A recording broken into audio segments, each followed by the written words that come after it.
This is Scott Loveridge. I'm director of the North Central Regional Center for Rural Development, and we're pleased to be sharing this webinar today. It's the Connie Squared webinar. So if somebody who doesn't have a male-sounding voice is talking, it's probably Connie. But which one? We don't know. There's Connie Reimers-Hild, and she is Associate Director for the Rural Futures Institute at the University of Nebraska. And Connie Hancock is a Community Vitality Initiative educator with Nebraska Extension. Welcome, Connie's. The floor is yours. Great. Thank you, Scott. And as we get started, the other person I want to mention, and we'll mention him a little bit later too, is Glenn Muskie. He's with North Dakota State University Extension Service. And the three of us embarked on a journey a while back with support from the North Central region. And we looked at ourselves as a case study to measure the impact of our web-based entrepreneurship outreach. And the platform that this has really been built upon is called the Power of Business. And Connie Hancock will talk a little bit more about that in a second. So as we get started, here's the next step.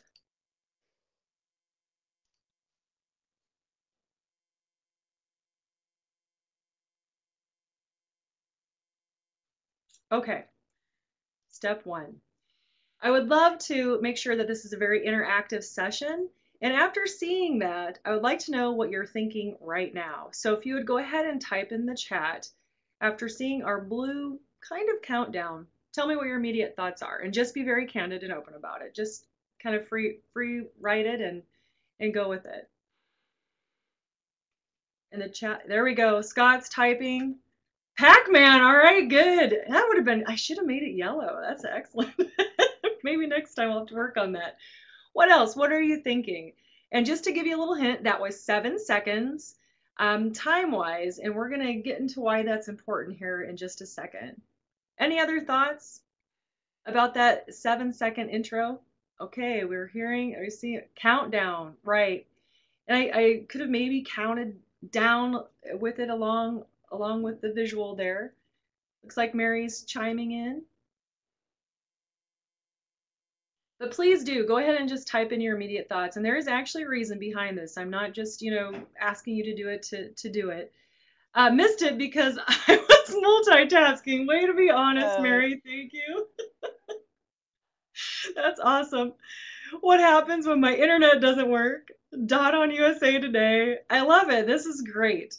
And this is exactly how we want today's session to go. So continue to share your thoughts as we go through our session here. In order to make our outreach efforts better, we definitely need to work together. And I love the honesty. So me too, at the microwave, missed it, phone call. So this actually will, I think, have great application as we go forward. As Scott already mentioned, on with us today, Connie Hancock. She's our Community Vitality Initiative educator with Nebraska Extension. Connie, you want to say hello so they know your voice? Good morning, everybody. Good morning, good afternoon, I should say. That's right. We have several different time zones represented here today. Glenn Muskie is a rural and agribusiness enterprise development specialist at NDSU, and he's been made a contribution to this project as well. And then there's myself. I'm the Associate Director for the Rural Futures Institute at the University of Nebraska. These are the top 3 takeaways we want to share with you today as we go through our presentation.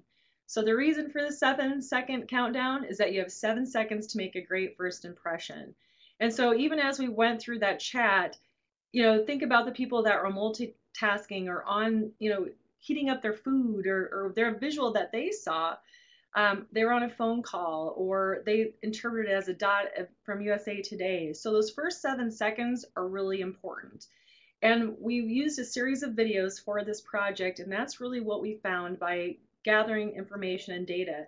If we didn't catch people in those first 7 seconds, we pretty much lost them.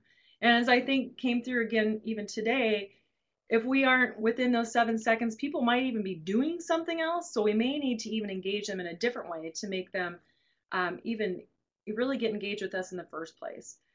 We really learned how to fail fast and change quick and work very differently. And this took place in a lot of different ways. So as our organization evolved through this almost a 2-year process. We had to bring other players in, do different things, and figure out a better way to work on our project. And we'll talk about that as we go through the session today. But also, diverse talents and teams are key. So not only is the content development important, but we also need to have players who need to know about graphic design, social media marketing and metrics, how we know if we're being successful. So thinking around our teams very differently is really important. Connie, did you want to add anything else to this slide? I don't think so, Connie. I just read an article yesterday that around Facebook stuff, we have 8 seconds, and that is 1 second greater or less than a goldfish in terms of people's attention span. So that 7 seconds is really what we learned is pretty powerful in terms of catching that attention and keeping our audience engaged. Yeah, so we have to think in goldfish standards. That makes it really interesting. The approach we took. It's a new concept. It is. I like that. That's easy to remember. So that makes it really good. The concept we first started with when we started creating our video series and really wanting to approach it like entrepreneurs, because we know a lot of entrepreneurs are out there in our rural and urban communities creating videos and working to sort of create their following and their businesses through video.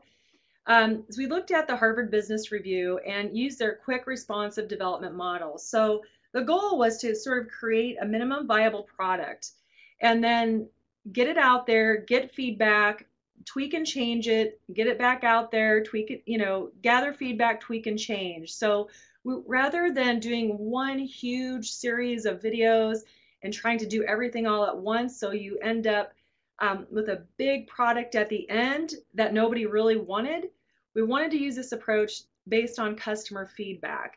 Really test, evaluate, plan, test, evaluate, and continue that cycle and that loop. Connie, did you want to talk about the extension piece? Correct. So in terms of one of our questions as we embarked on this venture was, does it matter to extension? And then the other question that we had, does it matter to our small business owners? And so we read several literature pieces, and really the readings and the literature is telling us that yes, this online environment is huge. And you all know that the numbers of online use is staggering, and it's going to continue to grow every day. I just read an article about Facebook that there's 1 million new Facebook pages every month, which is just a number that I can't even hardly comprehend. But as we think about this whole concept, what we were trying to do was to reach our audience of small rural business owners. And so we started the Power of Business. The Power of Business is really an extension of our COP entrepreneurs and their communities, because what we were finding with our webinars was that we were reaching the educators and we were reaching our colleagues across the country with that information and with the e-extension site. But we really wanted to reach the small business owner and enhance their experience in our online environment, engage in the conversation with them, network with them, really try to figure out what the topics are that they're interested in, what format they prefer, and how we help them enhance their bottom line. And so that's hence then the reason why Power of Business got started. The other thing that we came to a conclusion was that we believe people are busy. We only have so much time in a day, that we really do want to learn, and small business owners want to learn. They want to learn when they have to, and they want to learn one thing at a time. Just because we're in such an environment today with all this information, how do we do that in a way that makes sense to us? So we created, and we apologize that some of our graphics didn't come through. We'll be glad to send you the PowerPoint after today's presentation. But we started with Friday 15 live chats. And so the first Friday of each month, and we're going to start again in October here, at 11:15 Central Time, for 15 minutes, we talk to an entrepreneur. And we just have a live chat with them. We use Google Hangouts as the platform, and really have had some pretty powerful conversations with some entrepreneurs from across the country, from Vermont to North Dakota to Nebraska to Oklahoma. Every Wednesday, Glenn Muskie writes a blog post, and that is part of then our powerofbusiness.net. We also utilize our social media tools. We have a Facebook page, we have a Twitter account, we use Pinterest.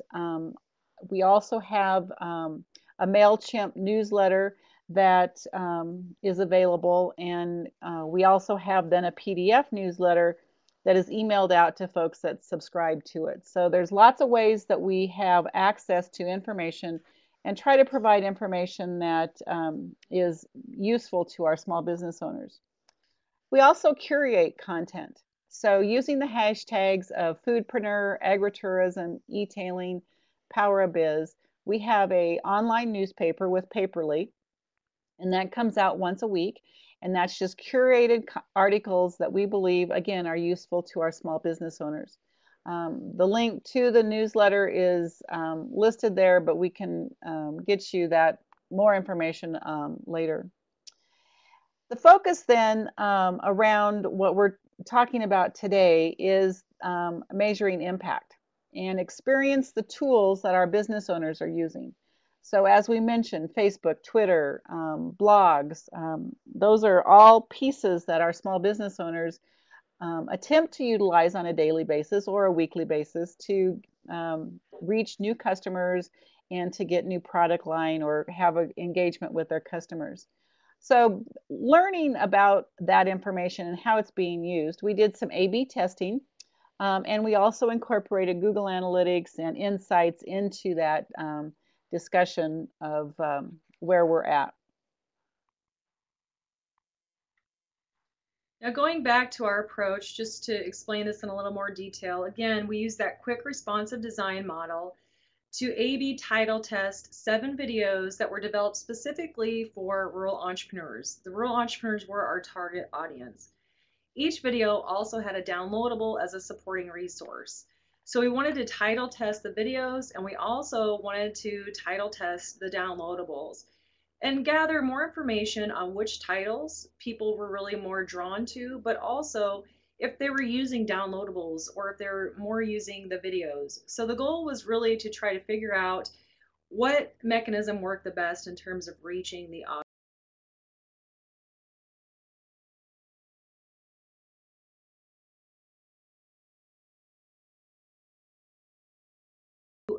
Been using downloadables or videos or even other tools that you have found reach your audiences really well.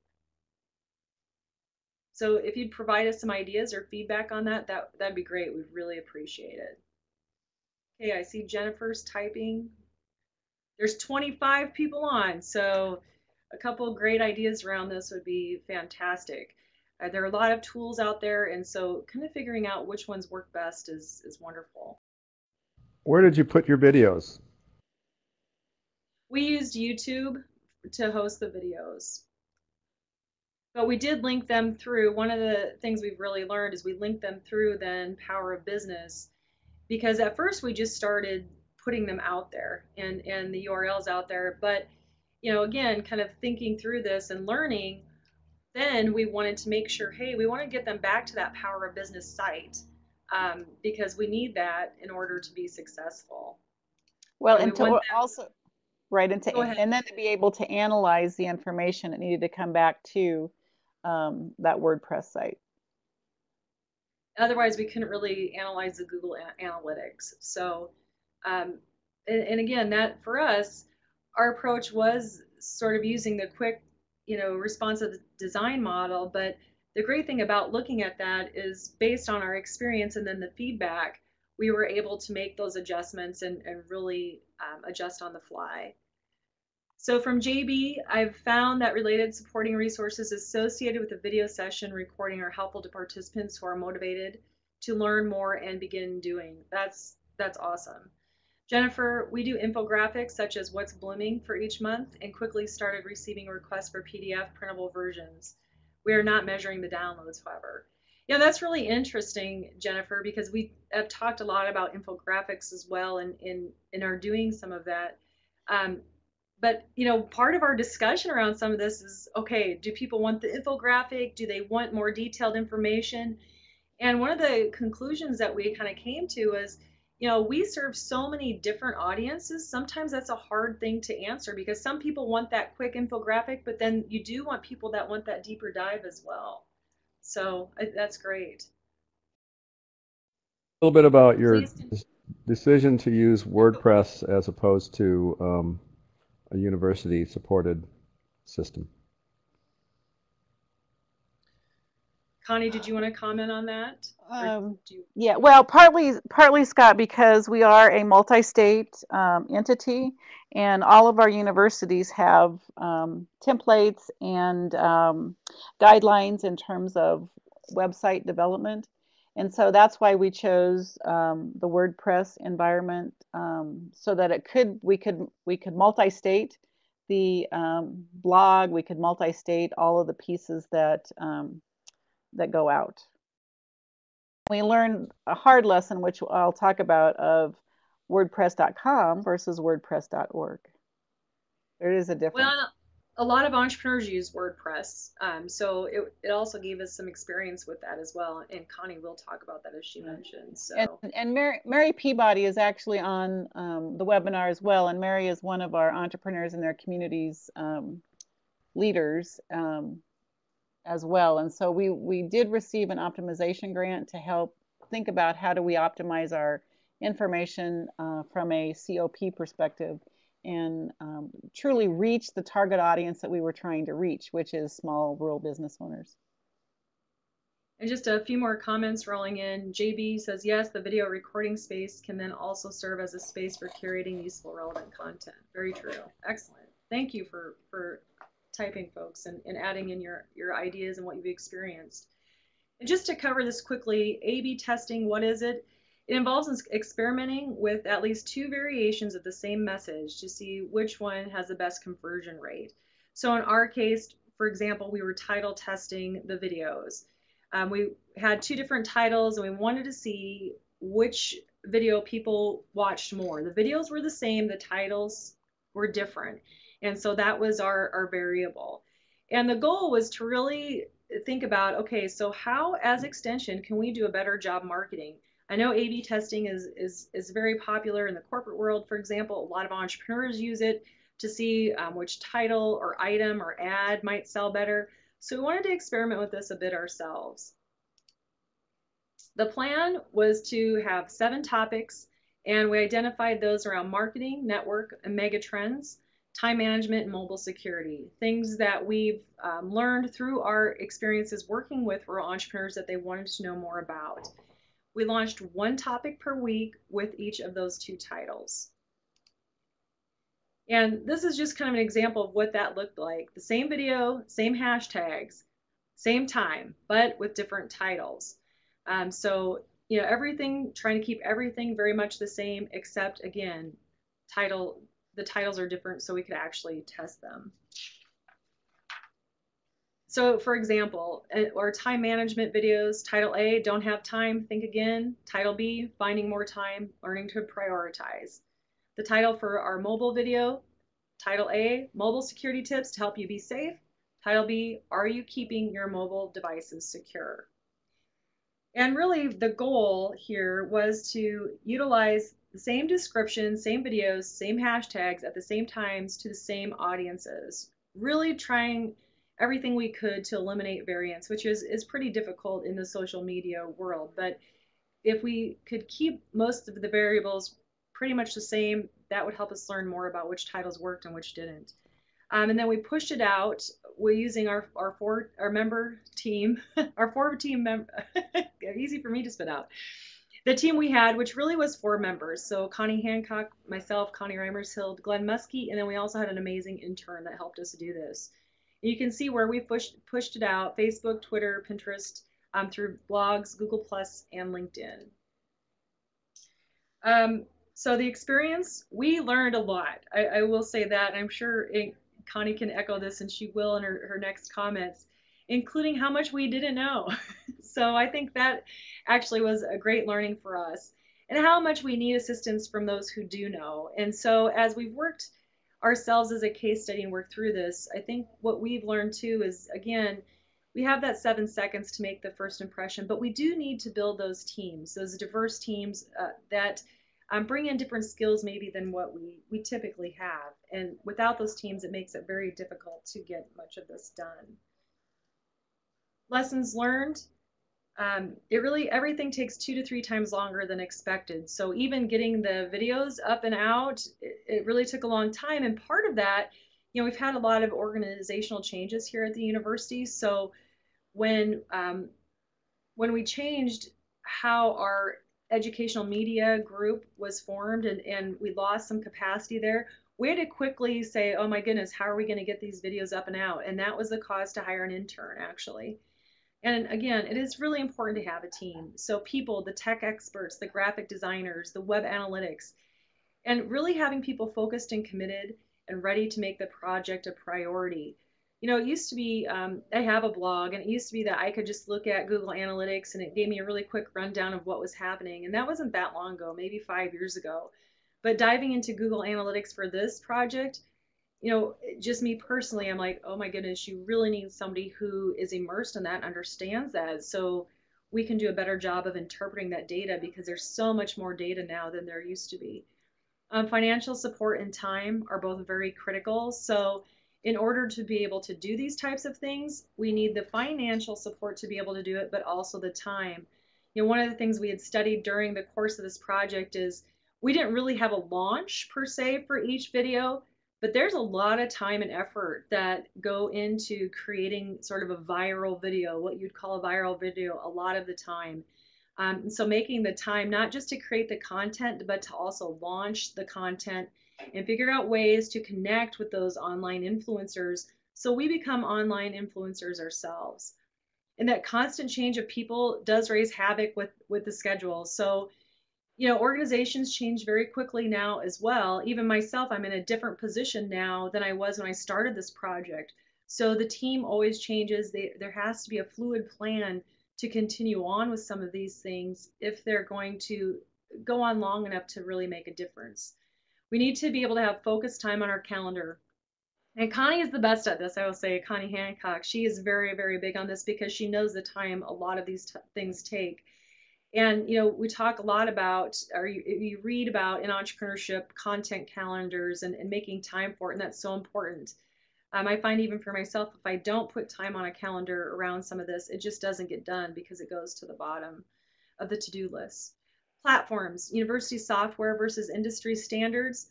There's really been a transition from different platforms that require pro versions to do what we wanted to do, and that does save some development time. And Scott, I think that was a good question you asked before too. So sometimes I think, the private sector is out there further ahead than the universities are necessarily in what maybe they have to offer. But how do we know where to invest those dollars? So we invest, in the universities, but also maybe some of the pro versions of what we need to make these things happen. Connie, you want to talk about some other lessons that we learned? Sure. It may be better to have people randomly see either one or two of the two titles. As Connie mentioned, we specifically focused in on the same time, the same day. And in terms of doing that A/B testing, it may have been better to have randomly seen that. A larger pool of people seeing the post would have provided some stronger results. Even though we had multiple platforms and multiple venues that we shared this on, our numbers probably weren't as high as we had hoped. And the other part of all that is we really focused in on the organic side of the sharing and the posting. And so we'll talk a little bit about how we've merged into some of the paid marketing tools. Millennials are great. They're in this space all the time. The time commitments, clearing that component of your calendar out. And that's part of what we were trying to share with business owners. And we need to take that as something that we strategically think about is when we're going to do this, who's going to do it, how's it going to get done, so that we make sure that we're constantly on top of this in terms of providing content and knowing who is engaging with us in that content. And then allowing plenty of lead time for the creation and product and timeline. We within our university systems work with our communications department, and they provide support to a variety of people across our systems. And so we need to get on their calendars if we're going to be doing some professional kinds of creations of whether it's the downloadable PDF or the video content creation. So allowing plenty of time and scheduling that is pretty critical. Even though we want to be as relevant and timely as we can, sometimes we're dependent upon those folks that have the skills that can create and design very creatively. Some other lessons learned are grants are nice, but be prepared for some of the bureaucracy in processing and getting the money actually in your hands. That tended to delay our process a little bit, but it was nice to have the money available to us. Need to keep up with the trends, but not be taken in by today's latest or newest tool. So we need to be out front if we're going to be cutting edge, and at the same time, we don't want to jump ship on a tool that's working for us, but we need to be where our customers are at, and that's sometimes really a challenge. The team approach is just vital. Team learning is just critical. We've now started a Facebook group around this power of business and doing some things with Facebook ads. And I tell you what, I couldn't learn it fast enough. We're working with a gentleman who has done some phenomenal stuff from Mississippi State, James Barnes, and really learning quickly from his experiences. And the other thing is we need to learn to write and think differently because content is so different on the web. As I mentioned, the goldfish phenomenon, 8 seconds. It's even worse than that in terms of the written word. If you can't capture their attention in the first 3 to 4 words, we've lost them. And so we in academia tend to think one way, and we really need to think differently about how we write and how we approach this. We've learned that universities aren't as nimble as small businesses, and I think that's something we all probably are aware of.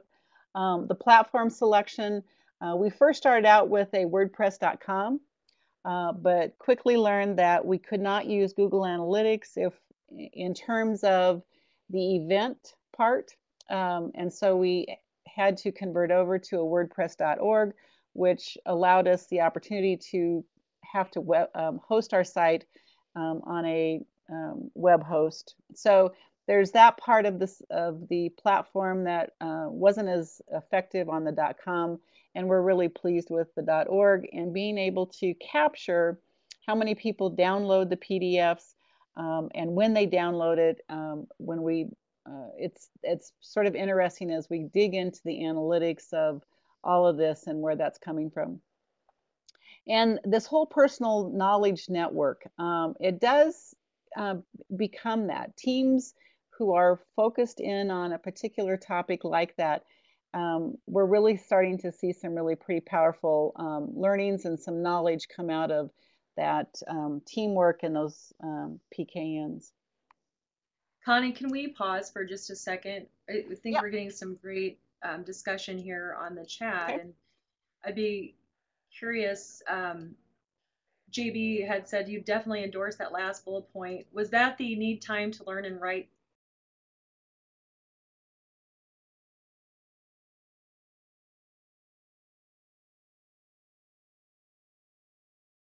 And then in Mary's conversation here, she says this may be a question comment for later, but I'm curious about the level of support folks are getting for these types of resources. It is hard and impossible to measure behavior change from a 3 to 5 minute video download or infographic. I see the value of these efforts. Some of the deans/directors not so much. JB, more time sweating in preparation, less agony and sweat during your broadcast. True. And then Jennifer, Mary, it was simply added on to my original duties. And And I guess the reason I wanted to point out this conversation, because I think this is part of, this whole lessons learned piece, Connie, that maybe we should explore a little bit. Um, we did take this on as part of a grant funded project, but I think one of our biggest takeaways was just the amount of time it took to do all of this. We were a little naive in thinking around this type of a project, and maybe the time investment it needed, again, not just to create the content, but to also launch it and get it to people, because we ourselves, I don't think we're still working on growing into having robust networks online. And so without that, it's really hard to get some of this up and rolling. Connie, did you have some more you'd like to add there?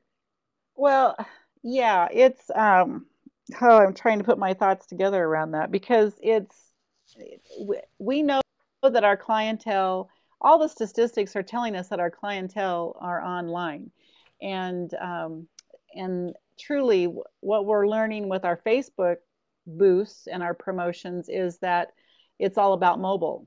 And so, if we haven't converted our thought process to creating this content into that mobile environment, we're losing we're losing the battle even before we get started. But it's people say, let's just do a little video. We can do that because we have all these tools. We've got iMovie, or we have the video with our iPhones, or whatever device you're using. But we still need to be thoughtful about how we create that so that it is pretty specific and succinct in the information that we're trying to share. So it's very strategic, and we need to be pretty creative about all that. And that's really, to me, that's where the challenge is. It's also where the fun is at, in trying to do that, but it becomes a very much a challenge as we move from trying to provide academia kind of research information to our clientele, but do it in a very short time frame. Well, I think, Yeah, that begs a question that I was thinking I would ask at some point too is, how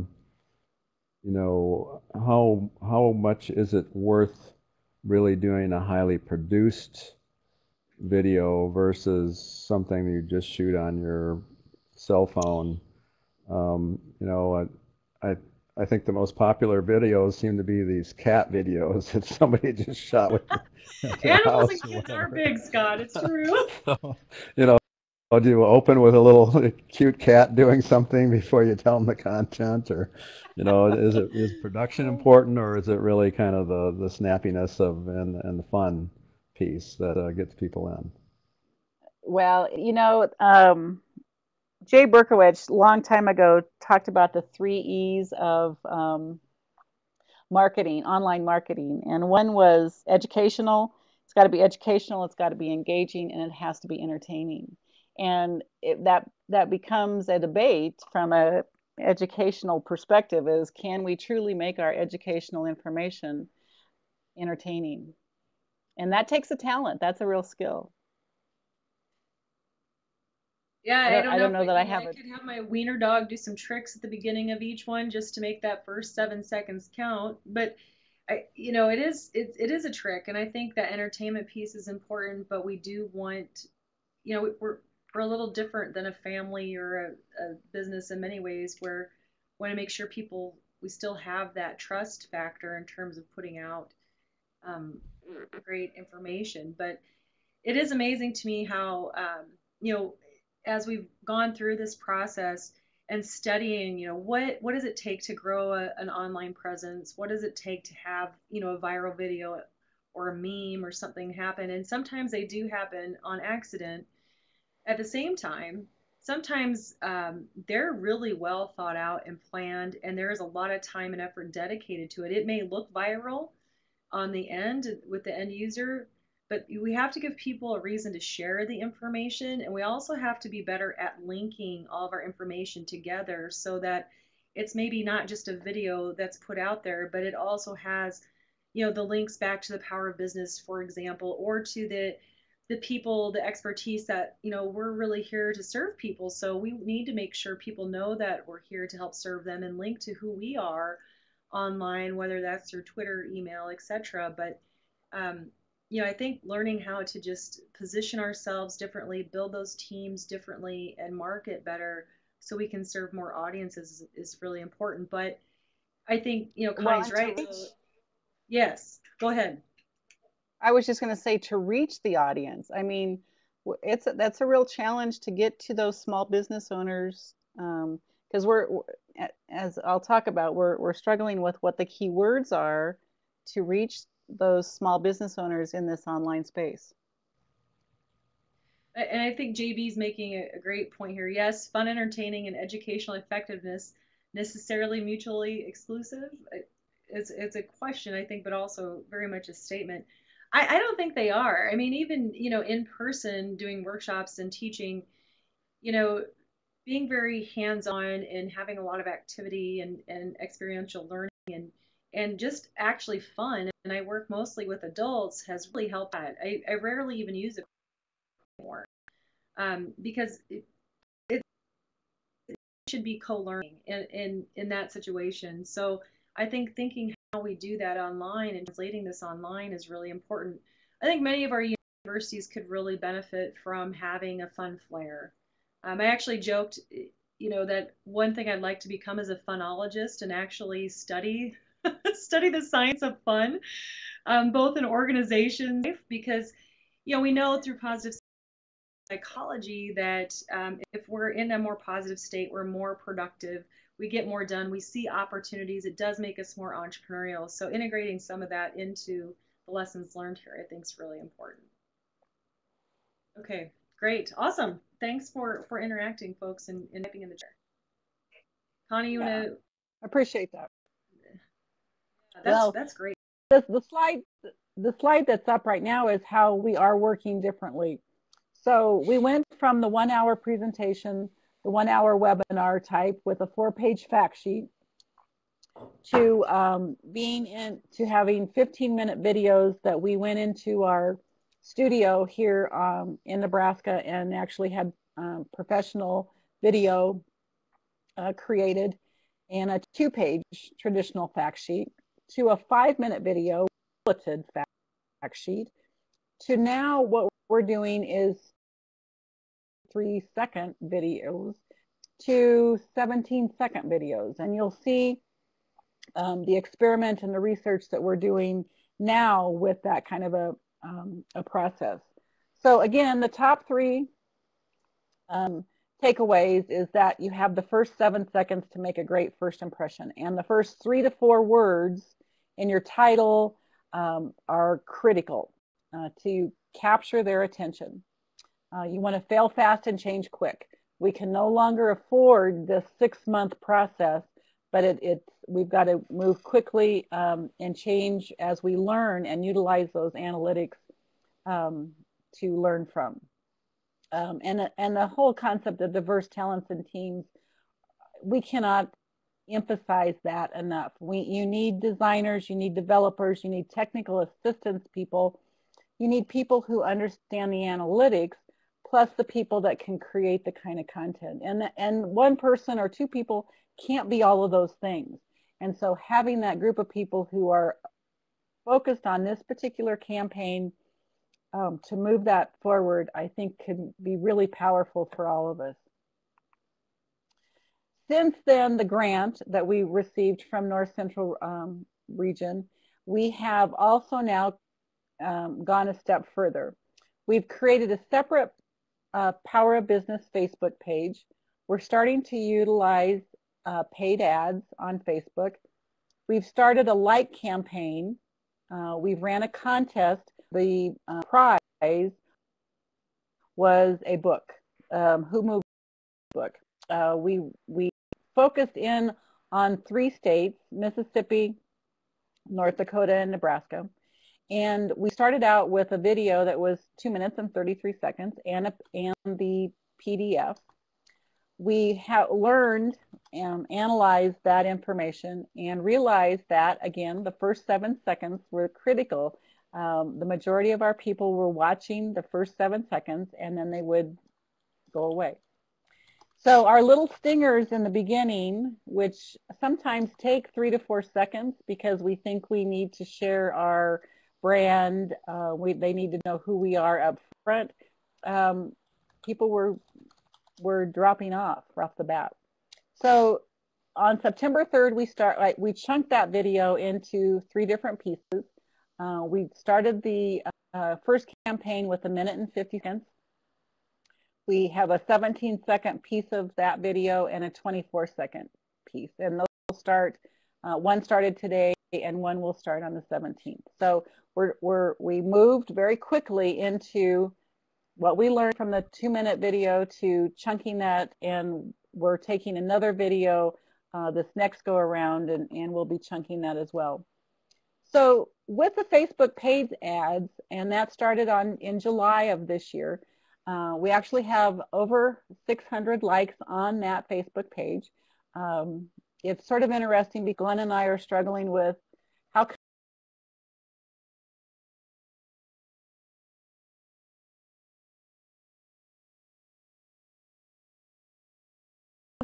we're getting there.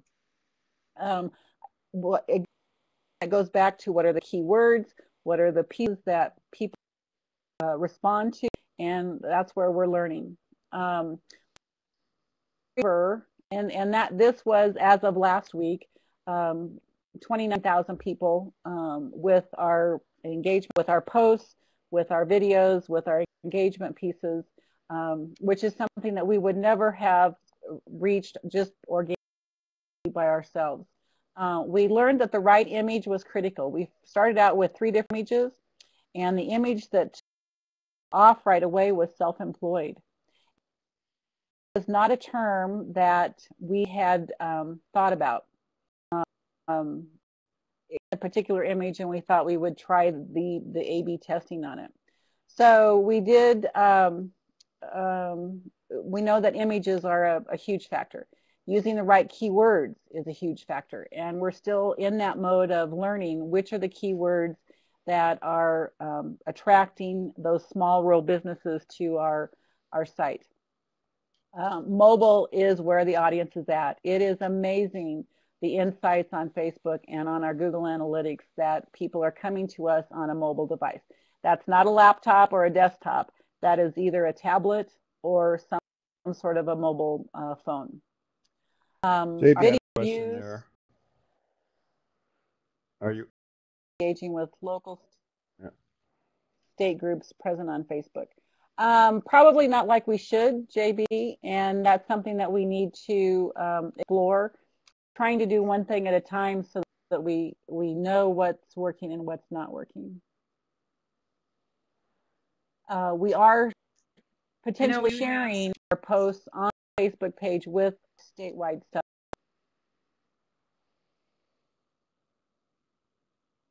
Go ahead, Connie. Oh, we do have some pretty active groups on Facebook in Nebraska in the area of entrepreneurship. Lincoln is one of those. They have a really strong Lincoln startup community. So I think one of our challenges is kind of like Connie said. So, we have a lot of these different resources too. So how do we bring those together so,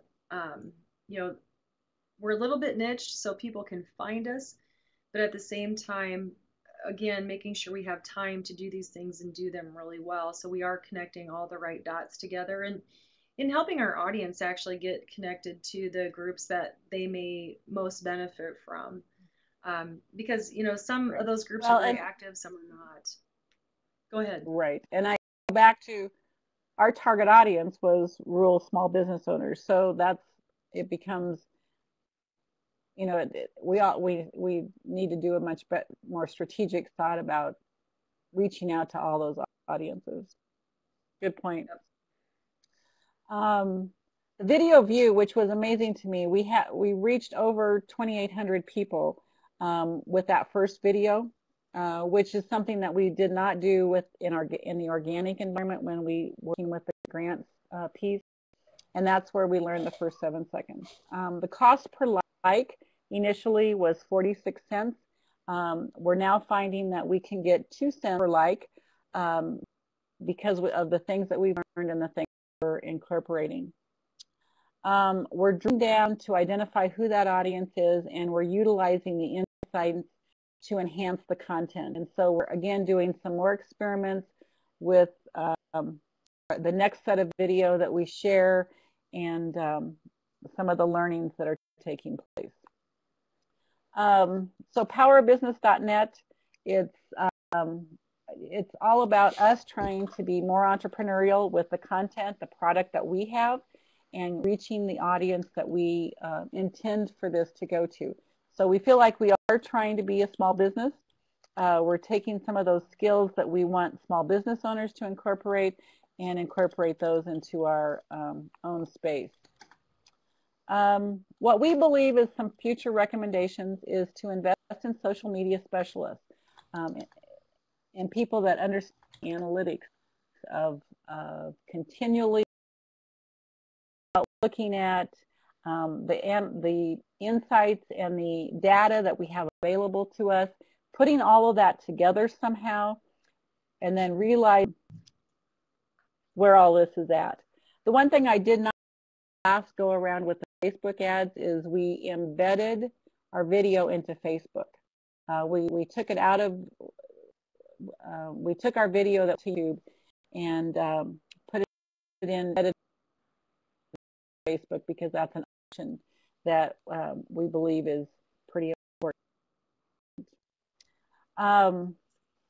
We are considering, and I apologize for the audio. I don't know if it's me or if it's something else. Yeah, I think it was just a little choppy there, but I think you're okay now. Okay. Now you're out again, Connie. Consider the 4-pay promotions and the boosting. Well, I don't know what I'm doing differently. And that person work. Having an expert guide allows learning to move much quicker. However, you don't have the option to learn from your own mistakes, but you want to have that kind of a learning network in terms of a greater piece and moving this forward quickly. Tools to use for A/B testing. We use MailChimp for our email newsletter. We use Google Analytics. There's Optimizely, there's Kissmetrics. Those are all for cost kinds of things, but they're things that you need to at least consider utilizing. Connie, the real question is, can we compete with the private? We have a question that I think would be good to answer. Okay. From Joanna. What is the advantage of embedding versus linking to YouTube?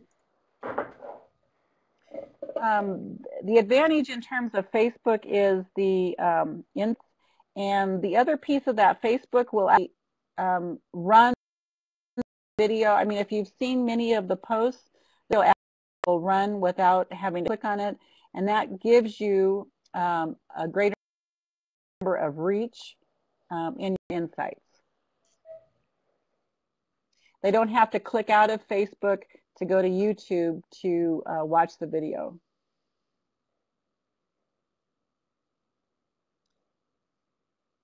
So the question is, can we compete with the private sector? The real questions are, can we be quick and nimble enough? And the other question is, do we have the support when we need it? Is it timely? Are the developers, the designers, are the technical assistants there when you need their help? I just want to say here too, I think that getting really clear on who our customers are and who we serve and what they need by, using this approach where we're actually looking at analytics and seeing if things are working or not, will help us be more quick and nimble. But I think Mary asked a question earlier that's really important too. So, how do we sort of get to the behavior change part of this, which is really important for extension? There's been a lot of questions lately around, okay, you can have a ton of likes, but if that doesn't translate into action, like if you're not buying something or, viewing something, participating in a webinar because of that like or engaging with that community, like the Power Business community, there's you can have a ton of likes, but if you don't have an engaged community, you still aren't building that viable business potentially. So I think thinking around that's really important, Mary. And I think that's, kind of where this has really started to go with Connie and Glenn's leadership is, now that we have some of these tools in place, how do we understand the behavior change that we can affect because of online education and technologies that need to continue to evolve? Sorry, Connie, I just wanted to add that into the conversation. No, that's perfect. And just to finish up with this slide, this technology is not going to go away. We're going to continue to be in this space. We will continue to need to reach out to that audience that has embraced online, getting their information online, and so it compete, but we have to be strategic enough and thoughtful enough to accomplish. Well, and even as we did the videos, they kind of, as Connie talked about, the timeline of taking these larger videos, and they were mainly very conversational, kind of talking on the video itself. Scott, you had asked about the kinds of videos or that approach.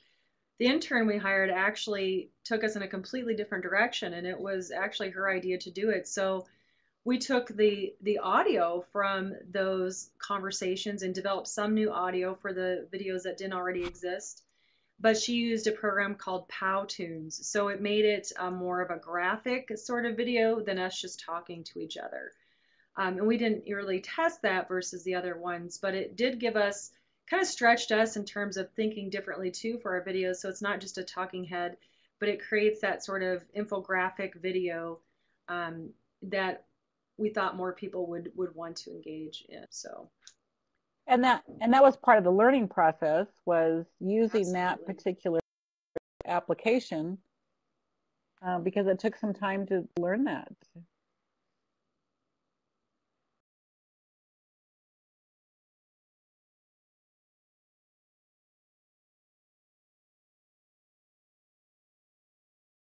That we continue to have these conversations. So thank you. Yeah, Powtoons. I'll send out the link. It was definitely a learning curve, but it does create some pretty cool videos.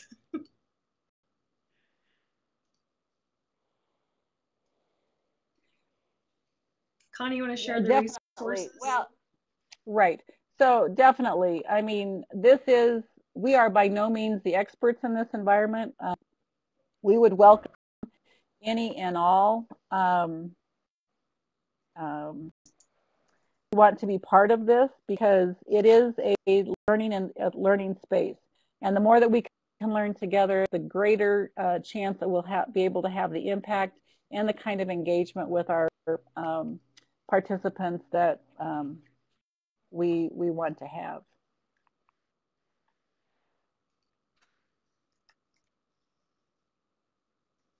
So the thanks goes to the North Central Regional Center Rural Development for the grant that was critical and started down this path of truly content that reached our audience. To Alyssa Dye for the expertise and the intern that Connie Reimers-Held had. The IANR Media folks, the experts, and the technical assistants that we had on UNL campus. The Power of Business team, Mary Peabody, Beth Holman, Stephen from Cornell, all those folks. And then everyone who retweeted or shared or posted about the content as we were going through this initial grant process. If you would like to be part of the Power of Business team, we would welcome anybody and all. If you have small business owners that you want to reach, please contact Glenn Muskie or myself, and we will get you connected with that. We would love to have additional content. We're always looking for people who are willing to blog or post or share information that you have available. So please give us a call, and we'd love to have you part of our team. I've got the web evaluation form up there. Many of you have been clicking, so that's great. I want to thank our viewers for a really interesting and engaging talk. I think there's a lot of content in here and a lot more that I think all of us can learn about this new world that we all live in. At one point you said the millennials are great. I think the baby boomers need to be great too. So thanks a lot for...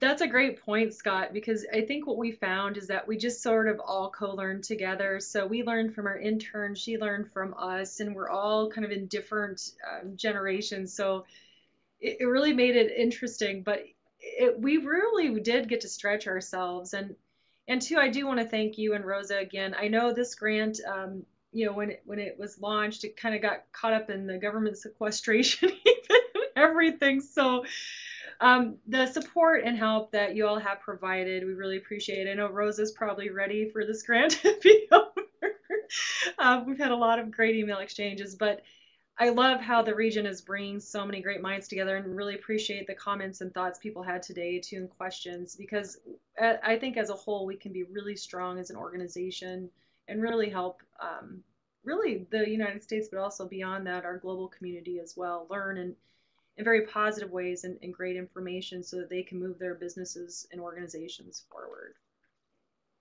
Excellent. Well, and thanks for everyone who participated today. This was great to see this many people here. Great chat and excellent comments. Hey, I've never had a hand clap before, JB. Thank you.